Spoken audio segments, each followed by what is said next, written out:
Hello friends, welcome back. In this video we are fixing the Windows printer error. Operation could not be completed. This error mostly appears when you try to set a printer as your default printer, but Windows reviews and shows the error code. Let's see why this happened and how to fix it step by step. Why this error happened? There are few main reasons for this error. Print spooler service disabled. The print spooler is the core Windows service that manage print job. If it's stop or disable, Windows cannot connect to your printer.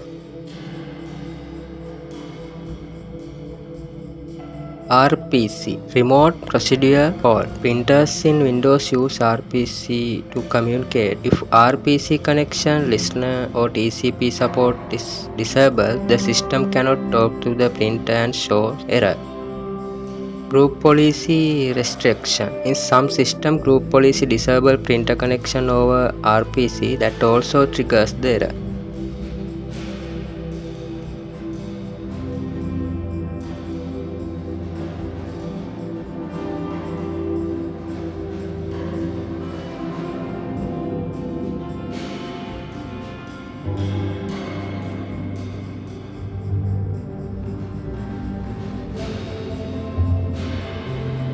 Registry misconfiguration. If RPC setting in the registry are incorrect or missing, Windows fail to detect the default print and gives error.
Driver issues. Sometimes outdated or corrupted drivers also prevent the printer from being set as default. So now we know why error happens, so you can fix it permanently. And that's it. By enabling printer service, RPC setting and fixing the registry, you can easily fix error in Windows. This video helped you. Don't forget to like, share and subscribe.